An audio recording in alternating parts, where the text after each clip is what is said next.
and welcome in to be our guest. You know, many years ago in Montgomery, there was a move afoot to change the names of a lot of the high schools we had in this area. One of the high schools that got a name change was Robert E. Lee High School. It was changed to Dr. Percy Julian.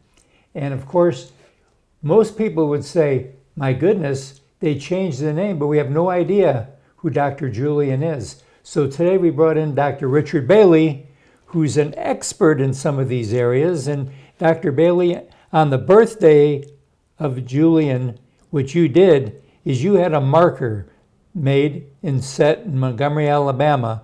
So tell us a little bit about Dr. Percy and what he was all about so people have an idea who he is. Well, first of all, thank you so very much for having me here today to discuss one of Montgomery's giants, Dr. Percy L. Julian, who was born on the west side of Montgomery on Holt Street, and he was born April 12, 1899, and died April 19, 1975. I was unable to sponsor the unveiling on that Friday, his actual birthday, so I was moved it to the 12th, which was that Saturday. And believe it or not, it was just so well received. But the point of the matter is, he grew up here in Montgomery. He left in 1916 to attend DePaul University. He graduated in 1920 with a bachelor's degree from DePaul University. He had to take some sub-freshman level courses because we didn't have a black high school here in Montgomery. He can only go to the 8th grade.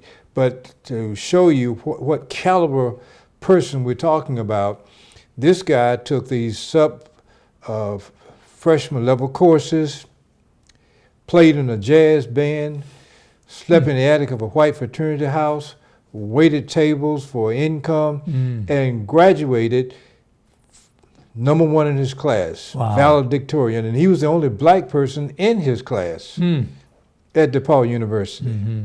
And what was his degree in, and what was he known to do? Percy Julian was a chemist. Yes. And paradoxically, his parents wanted him to become an MD, a medical doctor. But one day, he peeped through the windows of a white high school here in Montgomery and saw all of these tubing, you know, the kind of equipment you have in a chemistry lab. And from that day on, he said, I want to become a chemist. And he never deviated from that. And we're so proud that he did because of many of the achievements he made as a chemist. Let me just name a couple of those. Persons who suffer from glaucoma, arthritis. You can thank Percy Julian for coming up with a formula that was responsible for helping to relieve persons who suffer from those ailments. But not only that, he also gave us a way of mass producing the steroids that helped to lower the price for those drugs. During World War II, he gave the Navy a formula the Navy used to extinguish oil and gasoline fires, but the list is quite long. Over 162 patents, over 130 papers, you name it, Percy Julian did it. Dr. Bailey, I want to thank you for being here, and want to thank you for giving us a real good insight so that when that new high school is there and you go by, you know that a lot of things that happen in chemistry is due to the work that he did. Thank you for having me. Well, you're very great. And we'll be right back right after this.